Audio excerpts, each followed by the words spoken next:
자, 오늘은 출애굽기 62번입니다. 우리 등잔대, 성막 안에 들어가는 또 다른 기구 가운데 하나지요. 첫 번째 시간입니다. 제목 같이 한번 읽어봅니다. 다 같이 시작. 내가 할 수 있다는 믿음을 버려라. 자, 첫 번째 제목이 내가 할 수 있다는 믿음을 버려라. 이 제목으로 함께 은혜를 나눌 텐데요. 자, 말씀을 좀 읽어봤는데 이게 이제 등잔대를 만드는 이제 방법입니다. 방법이에요. 간단하게 설명을 좀 드리면 그 그림을 한번 보여주시죠. 자, 지금 성막에 있는 평면도가 나와 있어요. 자, 큰 네모가 이제 성막에 있는 울타리입니다. 그리고 그 가운데에 있는, 위쪽 가운데에 있는 큰 이제 네모난 것이 이제 성막이죠. 성막은 이제 두 개로 나눠져 있어요. 위에 있는 공간이 지성소고요. 밑에 있는 공간이 성소입니다. 자, 지성소 안에는 뭐가 있어요? 언약궤가 있죠. 여기는 이제 법궤라고도 나와 있는데, 이제 언약궤가 이제 지성소 안에 들어 있습니다. 자, 그리고 나서 그 밑에 있는 이제 성소 안에는, 이제 세 가지 물건이 있는데, 위쪽으로는 지금 보니까 분향단이 있고, 분향단은 이제 우리가 아직 살펴보지 않았던 거고요. 오른쪽에는 뭐가 있었냐? 우리가 지난주까지 살펴봤던 이제 떡을 올려놓는, 진설병을 올려놓는 떡상이 있습니다. 그 떡상 건너편에 있는 것이 바로 이제 오늘 우리가 살펴보게 될 등잔대, 금촛대, 뭐 이렇게 생각할 수 있을 것 같아요. 지금 그 위치에 있어지게 될 것인데요. 자, 어떻게 모양이 생겼냐면요. 보여주면, 이런 모양으로 생겼습니다. 전체로 보면 한 달란트의 금으로 만들어져 있습니다. 자, 가운데 한 줄기가 쭉 올라가요. 그래서 한 줄기로 쭉 올라가서 이제 이제 잔이 하나가 위에 있고요. 그리고 양쪽으로, 가운데 줄기에서 양쪽으로 세 가지가 이렇게 나온 겁니다. 어떻게 보면 나무 가지 모양처럼 생겼어요. 자, 그리고 오늘 말씀이 쭉 읽어지는 가운데 가장 많이 나오는 단어가 무슨 단어였냐? 꽃받침이다라고 하는 이제 단어들이 많이 나오잖아요. 자, 이게 그림 계속 보여주세요. 자, 보면 이제 각 촛대마다 가운데는 그 꽃받침이 몇 개가 있어요. 위에서부터 보면 하나, 둘, 셋, 네 개가 있죠. 그리고 양쪽에 있는 이제 등잔대는 밑에 몇 개씩 있어요?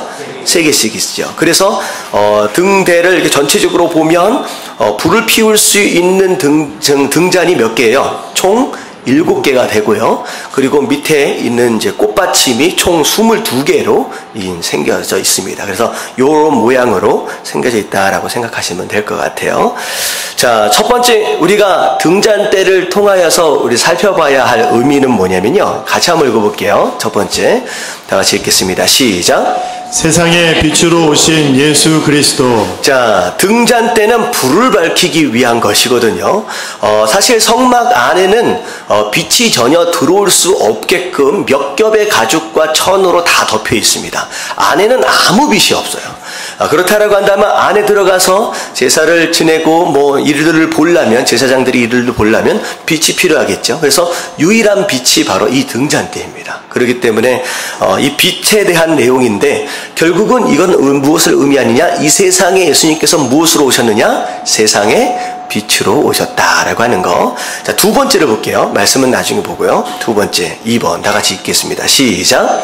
세상의 빛으로서의 사명을 받은 교회. 네, 두 번째 의미는 세상의 빛으로서의 사명을 받은 교회다. 그래서 등잔대는 이 두 가지 의미를 영적으로 생각할 수 있습니다. 자, 근데 이제 오늘 말씀은요. 자, 이 등잔대의 영적인 의미는 제가 다음 주에 살펴볼 거예요. 오늘 말씀을 쭉 읽어가는 가운데 등잔대를 어떻게 만드느냐라고 하는 과정이 굉장히 많이 나와 있기 때문에 오늘은 만드는 과정을 통하여 얻을 수 있는 영적인 의미를 먼저 살펴보고요. 그게 이제 구조적 의미죠. 그리고 나서 다음 주에 이제 영적인 의미, 빛에 대한 영적인 의미를 더 자세하게 살펴볼 수 있도록 하겠습니다. 자, 밑에 내려가서 등잔대의 구조적 의미입니다.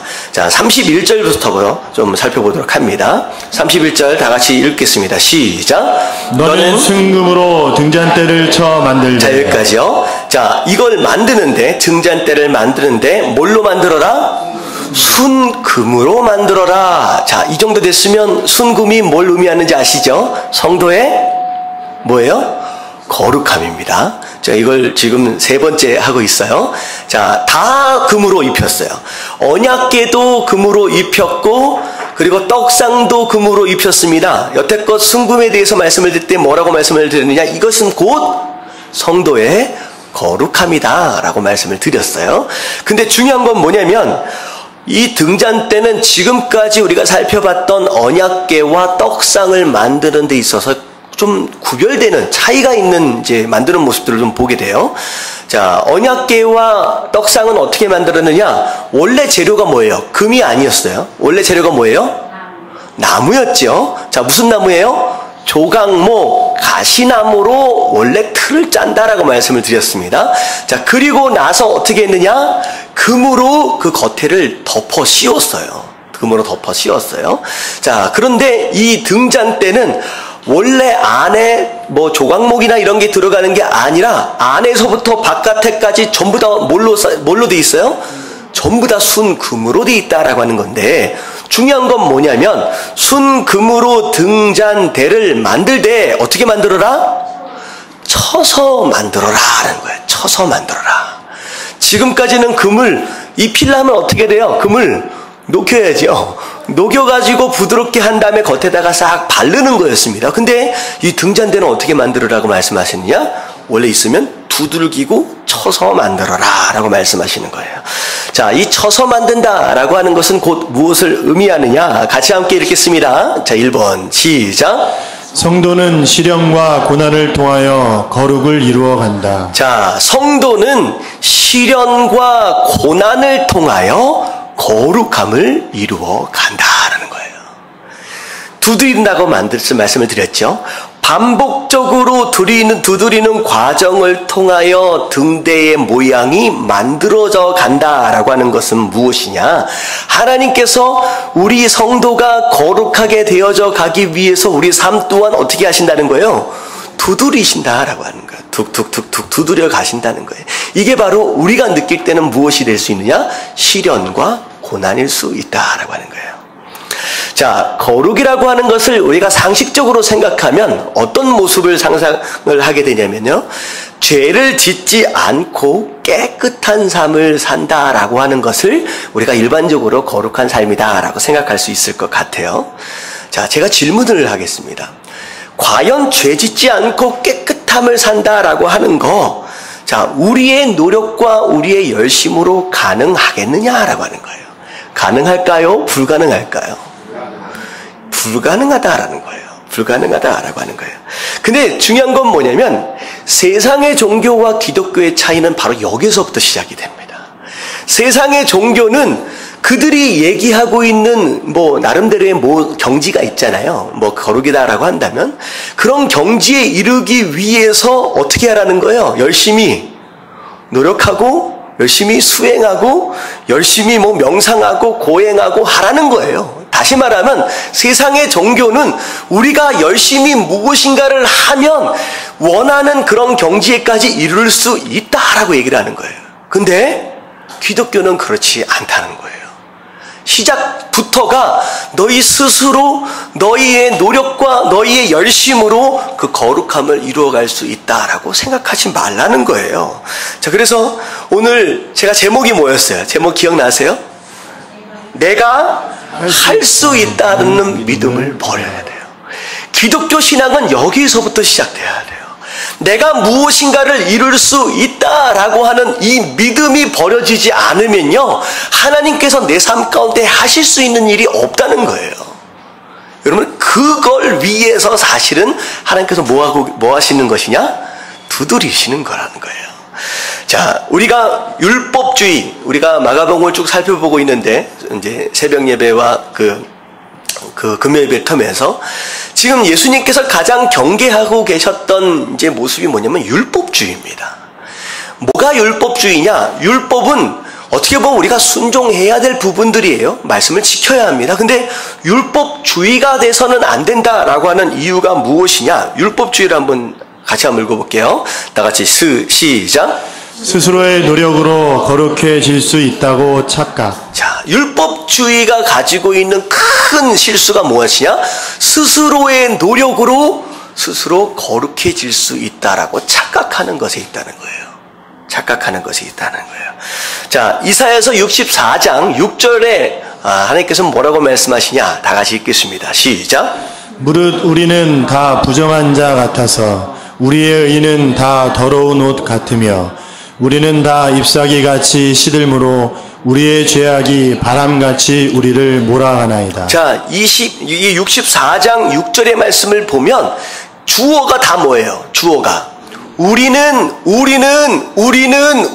하고 네 번이나 나와요. 근데 중요한 건 뭐냐면 우리는 뭐 하다는 거예요? 다 부정하다, 더러운 사람들이다 라고 하는 거예요. 우리만 있으면 정할 수 없어요. 의롭게 될 수 없어요. 그리고 우리는 다 어떻게 돼요? 우리의 의다라고 하는 거. 스스로 그래도 의롭게 살아보려고 하는 그런 모습들이 있다는 거예요. 우리의 의는 다 어떻다? 더러운 옷이다. 아무리 깨끗하게 살아본들, 노력한들, 아무리 빨아본들 결국은 하나님 보시기에 어떤 모습이에요? 더러운 옷이에요. 더러운 옷이다. 우리는 다 뭐 같아요? 잎사귀 같아서 언젠가는 잠시 잠깐 파랄 수 있지만 언젠가는 시들어버리고 떨어질 수밖에 없는 존재이고, 심지어 우리의 죄악, 우리가 짓고 있는 죄악으로 말미암아 우리 스스로 어떻게 돼요? 바람에 그냥 날려가는 그냥 그런 모습일 수밖에 없다라는 거예요. 자, 읽어보니까 우리 스스로 소망이 있어요? 없어요? 없다는 거예요. 너희 스스로는 소망이 없다.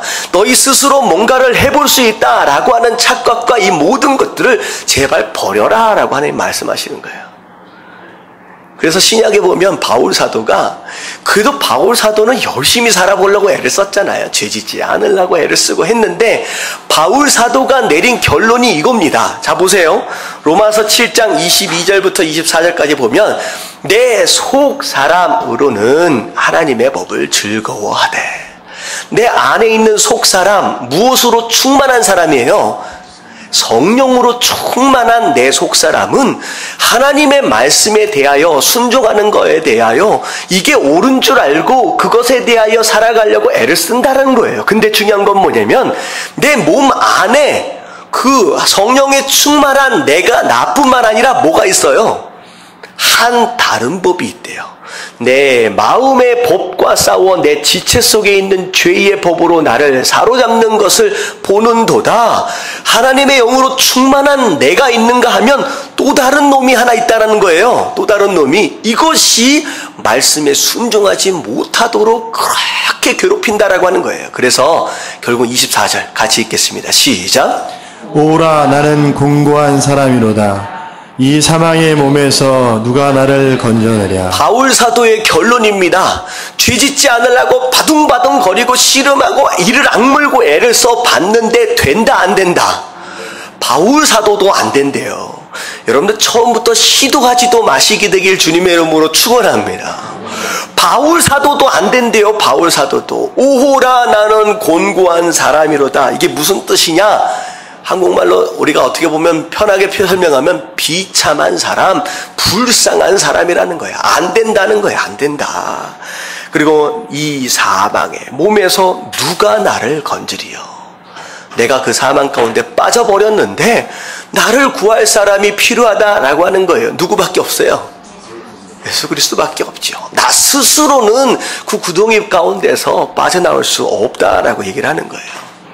우리가 신앙생활을 하면서 가장 큰 착각이며 가장 큰 실수 중에 하나가 무엇이냐? 이 거룩이라고 하는 것을 우리의 노력과 씨름으로 얻어보려고 하는 시도, 바로 이게 어쩌면 큰 착각이고 큰 실수일 수 있다라고 하는 것입니다.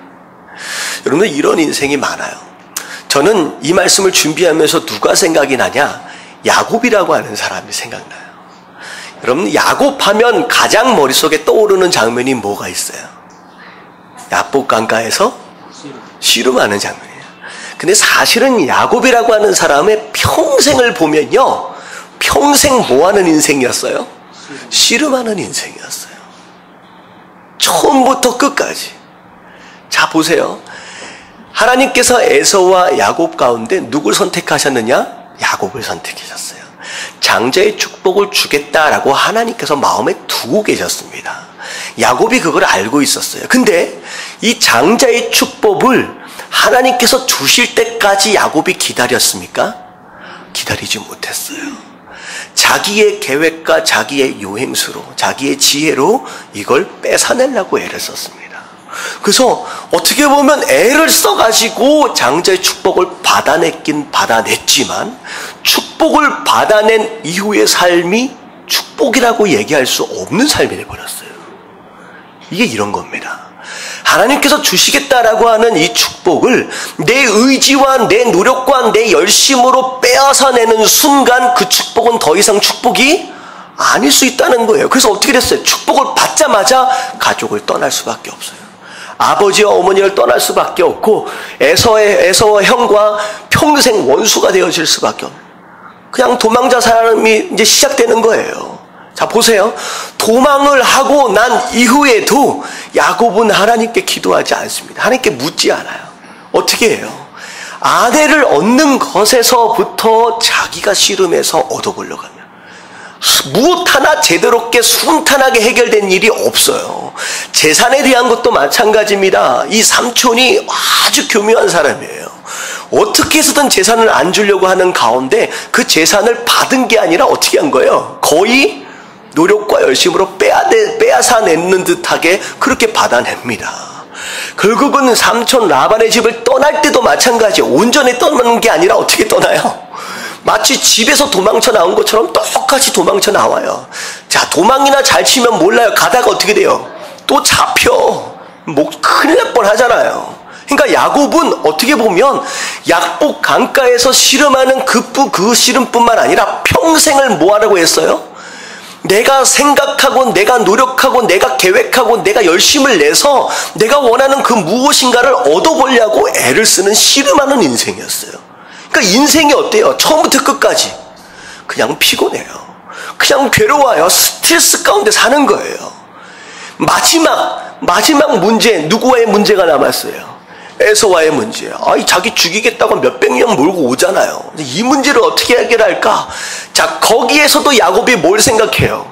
이 문제를 누가 해결해 보겠다? 내가 해결해 보겠다. 자기가 지혜를 짜는 거야. 그래서 어떻게 해요? 때를 세 때로 나눠. 그러고 나서 한 명씩, 한 팀씩 보내가지고 선물 공세. 그러고 나서 마지막까지 이 선물이 안 통하면 어떻게 하려고 했어요? 마지막에 대기하고 있다가 도망가려고 했었던 사람이에요. 그게 야곱의 계획이었습니다. 근데요, 잘 생각해 보세요. 야곱이 세운 이 계획이 지혜로운 계획이었을까요? 아닙니다. 에서가 과연 선물로 마음이 변할까요? 안 변하지요. 에서가 딱 볼 때 많은 선물을 가져오면 가져올수록 에서의 마음은 어떻게 될 것 같아요? 열받는 거예요. 왜? 지금 제가 뭐 때문에 부자가 됐어요? 내가 받을 축복을 도둑질해 가서 부자가 된 거예요. 좀 오히려 선물이 많으면 많을수록 에서는 열불 나는 거예요. 뭐 화가 나는 거예요. 근데 그걸 계획이라고, 그걸 준비된 거라고, 그걸 지혜라고 쓰고 있는 거예요. 마지막에 약복강가에서 싸운 씨름하면서 마지막에 누구까지 이겨보겠다고 해요? 하나님까지 이겨보겠다고 하는 거예요. 자기 힘으로, 자기 지혜로. 얼마나 애를 썼으면. 근데 사실 천사가 솔직히 이길 수 있었었지요. 뭐 천사가 한 번만 쳐버리면 이제 부러지잖아요. 근데 밤새 씨름하면서 하나님께서 야곱에게 기회를 주신 거예요. 해가 뜰 때까지도 이걸 꺾지를 않네. 그러니까 하나님은 어떻게 하세요? 다리몽댕이를 부러뜨리는 거예요. 어떻게 됐느냐? 마지막 선물 공세를 통하여서도 애굽이 마음이 안 변하면 어떻게 하려고 했다? 도망가려고 했는데 다리몽댕이 부러지니까 내 도망갈 수도 없는 상황이 되는 거예요. 야곱이 그걸 딱 깨닫는 거예요. 아, 이제는 내가 할 수 있는 게 아무것도 없구나. 이 전체 야곱의 삶을 보면 하나님께서 처음 시작부터 지금 등잔 때 만들어 가시는 것처럼 계속 두드리고 계시는 거예요. 근데 야곱이 깨달아요? 못 깨달아요? 못 깨달아. 계속 때리시면서 아니야, 이렇게 돼야 돼, 저렇게 돼야 돼, 계속 때리시고 있음에도 불구하고 야곱이 못 깨달아. 그랬더니 나중에 하나님께서 어떻게 돼요? 조금 더 큰 망치를 준비해가지고 팍 부러뜨려 버리시는 거예요. 그제서야 깨닫습니다. 아, 내 인생, 내 노력과 내 의와 내 열심으로 살아가는 것이 아니군요. 손을 들어버려요. 하나님 항복. 그 다음에 어떻게 해요? 씨름하는 게 아니라 이제 하나님한테 붙들고 뭐예요? 하나님 축복해 주세요. 하나님 나 축복해 주시지 않으면 나 살 수 없습니다. 여러분 이게 진짜 신앙입니다. 잘 생각해 보세요. 하나님 여러분 삶에 계속 망치를 들고 두드리고 계세요. 여러분들의 진짜 믿음, 금과 같은 믿음, 진짜 황금과 같은 거룩함이 되어질 수 있도록 하기 위해서 툭툭툭툭툭툭툭 두드려 가면서 여러분들은 모양을 지금 만들어가고 계시네요. 여러분이 느낄 때는 시련일 수 있고 고난일 수 있어요. 하나님 왜 이런 어려움을 주십니까? 하나님 왜 이런 고통들을 주십니까? 왜 이런 실패들을 주십니까? 아니요. 그게 지금 여러분들에게 뭘 지금 요구하시는 것이냐? 네가 네 힘으로 살 수 있다라고 하는 믿음을 좀 내려놔라는 거예요. 포기하라는 거예요. 여러분 예배는 바로 그런 장소인 줄로 믿습니다. 여러분 지금 말씀을 들으면서 아 내가 이렇게 해야지라고 생각하지 마시고 아 나는 아무것도 할 수 없는 사람이군요 하고 빨리 내려놔야 되는 것이 바로 예배의 목적이다라고 하는 거예요. 여러분 예배를 통하여 하나님 앞에 빨리 항복하시게 되길 주님의 이름으로 축원합니다. 항복하라는 거예요. 여러분들 하나님 앞에 무릎을 꿇고 항복을 하면 그때부터 은혜가 임하는 줄로 믿습니다.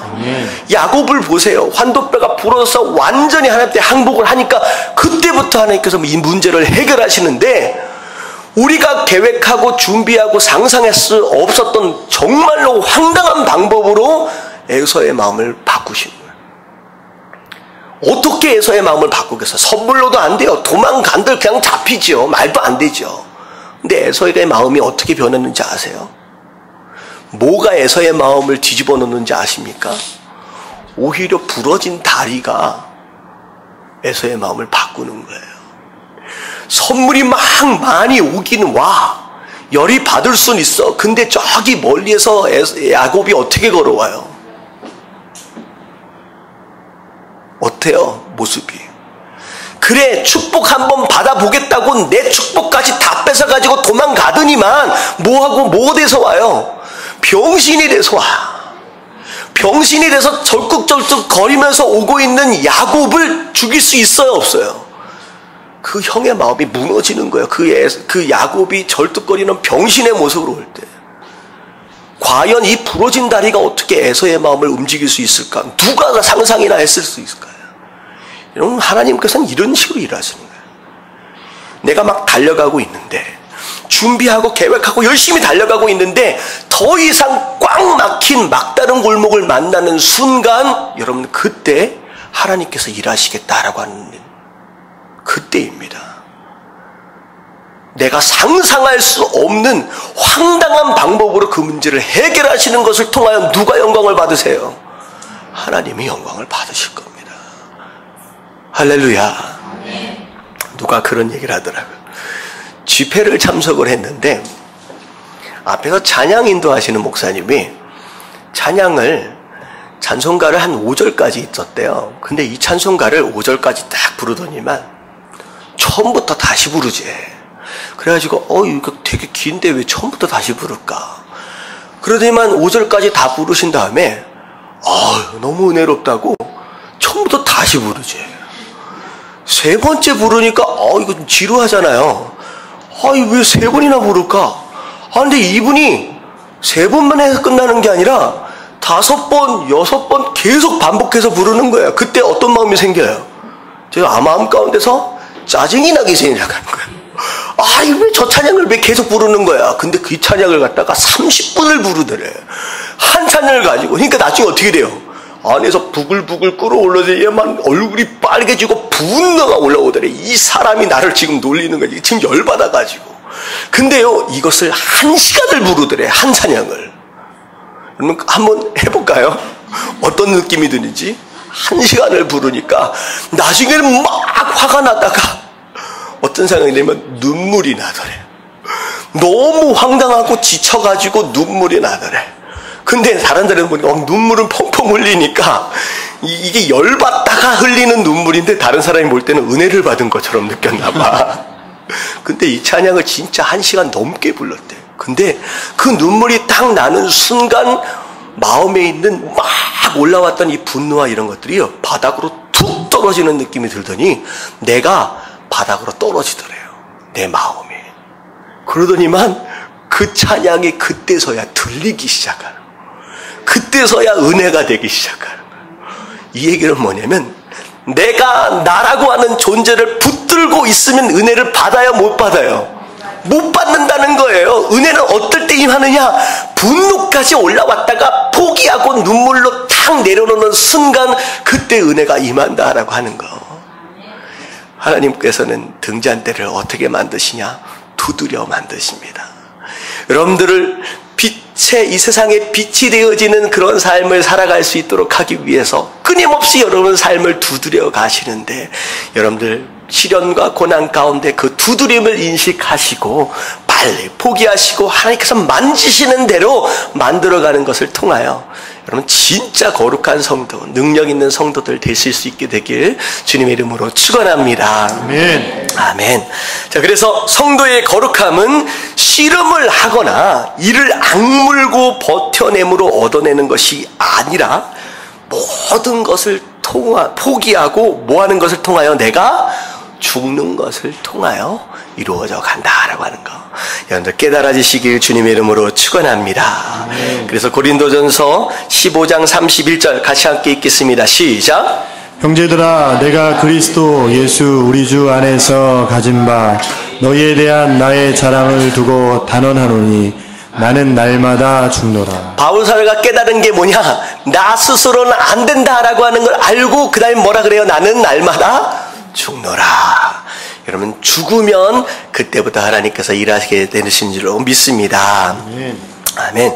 자, 그 다음은요 31절 뒤에 부분을 보면, 자, 어떻게 만들어라? 그 밑판과 줄기와 잔과 꽃받침과 꽃을 한 덩이로 연결하고 가지 6개를 등잔대 곁에 나누어 달되 이쪽에 한쪽에는 3개, 한쪽에는 3개, 아까 전에 그림 보여드렸죠? 그런 모습으로 만들어라 라고 하는 거예요. 자, 이건 곧 무엇을 의미하느냐? 자, 그림 보여주면요, 이 가운데의 줄기가 바로 예수 그리스도입니다. 자, 양쪽에 3개씩 붙어있는 이 가지 모양의 것은 곧 무엇을 의미하느냐? 성도를 의미한다라는 거예요. 그래서 자, 곧 이것을 통하여 우리가 이제 배워야 할 내용은, 자, 2번 같이 한번 읽어볼게요. 다 같이 시작. 성도는 하나님과의 연결을 통하여 능력을 얻는다. 자, 성도의 능력은 어디서 온다?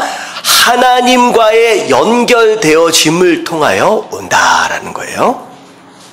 자, 이 말씀을 우리가 자세하게 좀 이해를 하려면 요한복음 15장 5절부터 7절까지의 말씀을 보면 좋을 것 같아요. 같이 읽겠습니다. 시작. 나는 포도나무요 너희는 가지라.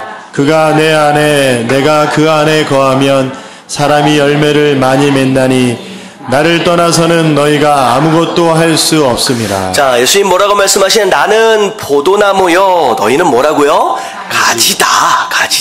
그래서 포도나무와 가지와의 관계를 지금 설명하시는 거예요. 자, 그가 내 안에 내가 그 안에 거하면, 자, 이것은 무엇이냐? 나무와 가지가 뭐 되었다? 하나 되었다라는 뜻이에요. 그가 내 안에 내가 그 안에라는 것은 이 두 개가 다 하나가 되었다. 접붙여져서 하나가 되었다라고 하는 거예요. 자, 그래서 자, 하나가 될 때만이, 가지가 나무에 붙어져서 하나가 될 때만이 어떻게 된다? 사람이 열매를 맺을 수 있다는 거예요. 열매. 이 얘기는 아카심의 얘기랑 비슷한 내용입니다. 가지가 스스로 열매를 맺을 수 있어요? 없어요? 없다라는 거예요. 가지는 어떻게 하는 거예요? 나무에 붙어 있는 것을 통하여 열매를 맺어가는 사람들이다라고 하는 거예요. 우리 스스로는 안 된다라고 하는 거예요. 그래서 나를 떠나서는, 가지가 나무에 붙어 있지 아니하고서는 아무것도 할 수 없다 하나님 말씀하시는 거예요. 그래서 6절에 뭐라고 말씀하세요? 사람이 내 안에 거하지 아니하면, 다시 말하면 붙어 있지 아니하면 가지처럼 밖에 버려져 마르나니. 결국은 붙어 있지 않으면 무슨 현상이 일어나요? 첫 번째, 버려져서 마른다라고 하는 거예요. 마른다라는 거예요. 여러분, 인생을 살아가다 보면 마르다라고 하는 그런 느낌이 들 때가 있죠. 풍성함 가운데 촉촉하게 젖어가지고 마음 가운데 기쁨과 은혜로 충만한 게 아니라 내 안에 있는 모든 것들이 다 바닥이 나서 바짝바짝 말라 비틀어져 가고 있는 그런 느낌을 받을 때가 있다라는 거예요. 자, 그럴 때는 무엇 때문이라는 거예요? 내가 가지가 나무에 지금 붙어있지 않는 것으로 인하여 발생하는 현상이다라는 거예요. 이 얘기예요. 자꾸 말라 비틀어지고 뭘 해도 재미가 없고 뭘 해도 기쁨이 없고 자꾸 사막 한가운데서 처벅처벅 질질 끌려가면서 걸어가는 것 같은 그런 느낌, 그런 느낌은 이 가지가 나무에 붙어있지 않을 때 느끼는 느낌이다라는 거예요. 여러분들이 혹시 그런 것을 삶 가운데 경험하고 계신다라고 한다면 빨리 뭐 하면 돼요? 나무에 붙어있기를 애쓰십시오.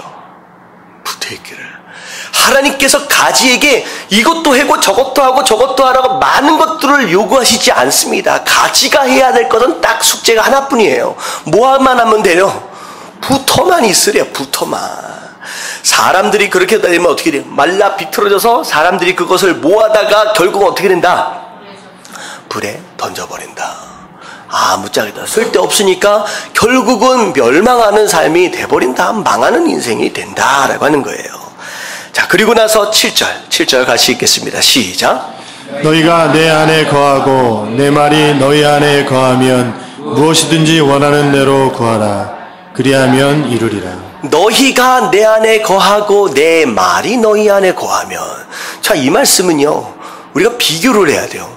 분명히 5절 말씀에 보면 비슷한 말씀, 그가 내 안에 내가 그 안에 라고 말씀하셨는데 이걸 밑에 쪽으로 옮겨오면서 바뀐 말씀이 하나가 있어요. 뭐가 있어요? 너희가 내 안에, 그 다음에 내가 너희 안에라고 말씀하시지 않고 뭐라고 말씀하세요?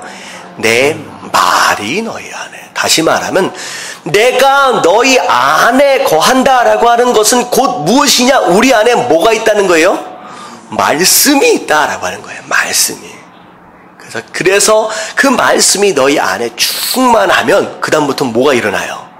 말라 비틀어진 나무까지 안에서도 무슨 일이 일어나요? 무엇이든지 원하는 대로 구하라. 그러면 이루리라. 와, 다시 말하면 모든 기도의 제목들이 다 어떻게 된다는 거예요? 다 응답받을 수 있다라고 하는 거예요. 여러분들 이런 삶을 사실 수 있게 되길 주님의 이름으로 축원합니다. 여러분들 스스로 노력하면서 사막 같은 그런 인생 살지 마십시오. 야곱같이 그런 인생 살지 마시고요. 야곱이 맨 마지막에 애굽에 있는 바로를 만나면서 뭐라 그랬는지 아세요? 자기 인생을 총정리하면서 자기 인생을 뭐라고 정리했어요? 하는지 아세요? 내 인생 어떤 인생이었다?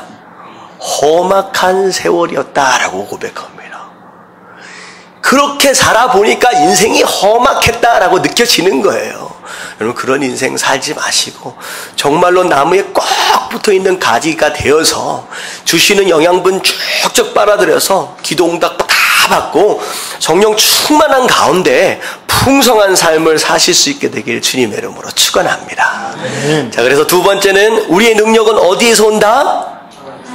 하나님과의 관계 안에서 온다. 붙어 있기만 하면 된다라고 말씀을 드렸습니다. 자, 그래서 우리가 너희가 내 안에 내 말이 너희 안에 이게 붙어 있는다라고 하는 건 곧 무엇을 의미하느냐? 두 가지만 그냥 간단하게 말씀을 드릴게요. 첫 번째, 시작.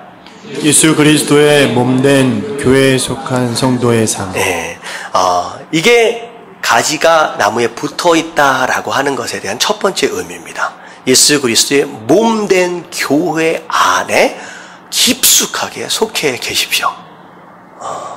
이게 굉장히 중요해요. 자, 두 번째는 같이 읽겠습니다. 시작. 예수 그리스도의 말씀에 다스림을 받는 성도의 삶. 자, 아까 말씀에 대해서 말씀을 드렸죠. 말씀에 다스림을 받는 그런 성도의 삶이 바로 가지가 나무에 붙어 있다라고 하는 그런 모습을 의미한다라고 하는 것이죠. 자, 그 다음에 세 번째입니다. 33절을 보면, 오늘 뭐 살구꽃에 대한 내용도 나오고, 꽃받침이 어떻게 돼야 된다라고 막 얘기가 나왔잖아요. 이 등잔 때에 살구꽃 형상과 살구꽃 받침과 이런 모양들이 들어가는 이유가 있어요. 자, 살구꽃은 이스라엘 지방에서 이제, 자라는 나무들 가운데, 가장 먼저 피고 가장 먼저 열매를 맺는 나무입니다. 곧 무엇을 의미하느냐? 부활의 첫 열매 되신 예수 그리스도를 의미하죠. 첫 열매 되신 예수 그리스도. 자, 근데 꽃의 형상을 만들어 달았다라고 하는 것은 우리 꽃에 대한 의미를 좀 생각해 볼 수가 있어요. 자, 여러분들, 꽃이요 보면 좋잖아요. 화려하잖아요. 아름답잖아요. 근데 꽃이 화려하고 이쁘다라고 해서 끝까지 지지 않고 끝까지 죽지 않고 나 이쁘지라고 하면서 버티고 있다라고 한다면 여러분들 열매가 맺어질 수 있을까요? 없을까요? 없다는 거예요. 반드시 살구라고 하는 열매가 맺어지기 위해서는 아무리 이쁜 꽃이다라고 할지라도 결국은 어떻게 돼야 돼요? 반드시 힘으로 죽어져야 합니다. 죽지 않는 꽃은요 절대로 열매 맺을 수 없다라는 거죠. 이건 곧 무엇을 의미하느냐? 세 번째, 같이 함께 읽겠습니다. 시작. 성도는 아름다운 헌신을 통하여 열매를 맺어간다. 자, 성도는 아름다운 헌신. 비록 꽃과 같은 모습일지라도 그것을 버리는 때, 그것이 죽어질 때, 버려지고 죽어질 때 그때 열매를 맺어갈 수 있다라고 하는 것입니다. 자, 그래서 사실 하나님 나라도 바로 그런 거라는 거예요. 성도의 희생과 성도의 헌신을 통하여 하나님 나라가 세워져 갈 수 있다라고 하는 거예요. 요즘에 뉴스를 보면 한참 뜨고 있는 영화가 있대요. 무슨 영화냐면 명량이라고 하는 영화 들어보셨어요? 이순신 장군 나오는 영화인데 얼마나 뉴스만 보면 뭐 명량 이번 주말에 뭐 몇만이에요? 그 뭐 100만인가? 뭐 넘어 1000만인가? 1000만인가? 숫자가 계산이. 예? 1000만. 지금 뭐 1000만이 넘어갔나? 그러니까 우리나라에 5사람 중에 한 사람은 본 거라는 거예요. 다 본 정도로 엄청나게 이제 인기를 끌고 있는데 웬만하면 이렇게 인기가 막 있는 그런 영화들은 한 번쯤 한번 가서 보십시오. 이게 이제 한국의 이제 정서를 반영하는 거거든요. 그렇기 때문에 우리가 신앙생활에 좀 도움이 됩니다. 저도 이제 기회가 되면 언젠가는 한번 보고 싶기는 한데 왜 명량이 인기냐?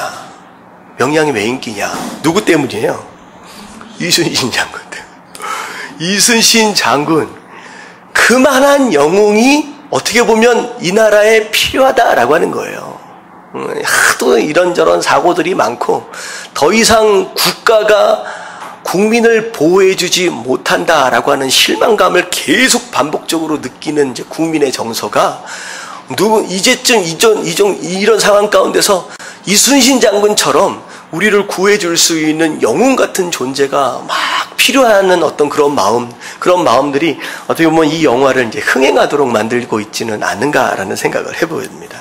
근데 이순신 장군이 영웅이다라고 얘기할 수 있는 이유들은 어떻게 보면 전쟁의 신이다라고 얘기할 정도로 뭐 백전백승이잖아요. 뭐 지지 않는 싸움을 하니까 어떻게 보면 그런 강력한 카리스마와 리더십 뭐 그런 것들을 통하여서 많은 사람들이 열광하는 것일 수 있지만 사실 이순신 장군이 가지고 있는 리더십은 전쟁을 잘하고 어떤 그런 리더십이보다는 무엇이었느냐? 희생과 헌신을 통한 헌신을 통한 리더십이었다는, 섬기는 리더십이었다는 거예요. 국민들이 그걸 바라는 거예요. 누군가가 자기 자신을 희생해서라도. 근데 그때 시대적 상황에서 보면 그때 당시 임금이 선조였잖아요. 선조는 어떻게 됐어요? 사실 일본이 원래 임진왜란을 일으킬 때의 목적은 조선을 차지하는 게 목적이 아니었어요. 부산포에 딱 상륙하자마자 오로지 어딜 향하여서 뛰었어요? 불과 일주일 정도밖에 안 되는 시간 안에 한양을 점령합니다. 그러니까 다른 성들은 신경을 안 쓰는 거예요. 오로지 누구 잡으려고 쳐들어갔어요? 임금 잡으려고 쳐들어간 거예요. 자, 임금을 잡고 나서 어떻게 하려고? 모든 군수물자들을 조선에서 다 얻어서, 그리고 군사들을 다, 조선의 군사들을 다 모아서 어딜 치려고? 저 위쪽에 중국 치려고 계획을 했어요. 그래서 연락에 뛰어올라서 한양에 딱 도착했더니만 왕 임금이 있어요, 없어요? 없어. 이 왜구들이요, 거기서 황당해지는 거예요. 왜냐하면 일본 이 사무라이 정신은요, 그 성주들이 있잖아요. 성주는 마지막까지 성을 지키기 위해서 성주가 어떻게 하는 거야? 끝까지 남아있는 거예요. 성과 함께 성주가 죽는 거예요. 이것이 익숙해 있는 이 일본 사람, 이 왕궁에 들어왔더니만 선조가 저기까지, 꼭대기까지 도망가는 그 모습을 보면서 도대체 이게 임금이냐? 완전히 멘붕이 일어난 거예요. 그러다가 지지부진하다가 임진왜란이 갑자기 중간에 휴전이 돼버린 거죠. 근데 사실 이거예요. 백성들이 그걸 보는 거예요. 우리 왕은 자기 목숨 살아보려고 도망가는 거야. 근데 이순신 장군은 어떻게 해요? 다 도망갔음에도 불구하고 목숨을 걸고 싸우는 그 모습에 완전히 매력이 되는 거야. 그 나중에 선조가 돌아왔음에도 불구하고 왕으로 인정을 안 해버려. 그래서 다른 사람은 어떻게 돼요? 다 남쪽으로 내려가. 내가 이순신 장군만 함께 있으면 우리는 산다. 다 내려가 버리는 거예요. 이런 일이 벌어지는 거예요. 자, 이게 왜 이순신 장군을 이 영웅이 되어질 수 있느냐라고 하는 그런 이유입니다. 자, 근데 이게 다른 얘기가 아니라 성경에서 얘기하고 있는 거예요. 리더십은 뭐예요? 뭐예요? 헌신입니다. 희생입니다. 내가 손해보지 않으려는 마음이 있으면 열매가 있다 없다? 없다라고 하는 거예요. 그래서 예수님께서 그 열매를 위해서 가장 먼저 오셔서 뭐 하셨어요? 죽어지셨어요. 예수님께서 보여주신 리더십입니다. 내가 죽는 거예요. 그래서 요한복음 10장 11절에 뭐라고 말씀하고 계시냐? 같이 읽겠습니다. 시작. 나는 선한 목자라. 선한 목자는 양을 위하여 목숨을 버리거니와. 선한 목자다. 진짜 목자는 양을 위하여 목숨을 버릴 수 있는 자다라고 말씀하시네요. 사실 우리가 바로 그 모습이 돼야 됩니다. 우리 한국 땅에 이런 리더십이 있느니 없느니 불평불만할 필요가 없어요. 여러분들 스스로 생각할 때 하나님께서 여러분들을 다 리더로 세우신 분들인 줄로 믿습니다. 가정 안에 부모로 세워졌다라고 하는 건 가정 안의 리더예요. 교회 안에 직분이 주어졌다라고 하는 건 교회 안의 리더입니다. 내가 어디에 있든 나는 누군가의 리더십이에요. 그렇다라고 한다면 나는 과연 어떤 모습으로 살아가고 있느냐라고 하는 것이죠. 그래서 요한복음 12장 24절 마지막 말씀입니다. 같이 한번 읽어볼게요. 시작. 내가 진실로 진실로 너에게 이르노니 한 알의 밀이 땅에 떨어져 죽지 아니하면 한 알 그대로 있고 죽으면 많은 열매를 맺느니라. 자, 어쩔 때 많은 열매를 맺어요? 죽어야 많은 열매를 맺습니다. 그래서 여러분들 가정 안에서 진짜 풍성한 열매가 있는 가정을 만들기 원하신다라고 한다면 누가 죽어라? 내가 죽으면 됩니다. 내가 죽으면 돼요. 그리고 교회 안에서 진짜 풍성한 열매를 맺기 위해서는 저를 비롯해서 우리가 누가 죽어야 돼요? 우리 모두가 죽어질 수 있을 때 이 교회가 아름다운 열매를 맺어갈 수 있게 되는 줄로 믿습니다. 아멘. 자, 오늘 등잔 때에 대한 첫 번째 말씀이에요. 첫 번째 제목이 뭐였어요? 제목 다 같이 시작. 내가 할 수 있다는 믿음을 버려라. 네, 이걸 포기하십시오. 어떻게 보면 오늘 말씀 가운데 가장 중요한 대목입니다. 자, 그래서 1번서부터 다 같이 시작. 성도는 시련과 고난을 통하여 거룩을 이루어간다. 두 번째, 성도는 하나님과의 연결을 통하여 능력을 얻는다. 세 번째, 성도는 아름다운 헌신을 통하여 열매를 맺어간다. 자, 그래서 오늘 말씀 들은 대로 하나님, 내가 하나님 앞에서 더 죽어지게 하시고 하나님 더 내려놓게 하셔서 우리 삶 가운데 풍성한 열매를 맺고 이 땅 안에서의 빛으로서의 사명을 감당하며 살아갈 수 있도록 해달라고 그렇게 결단할 수 있게 되기를 바랍니다.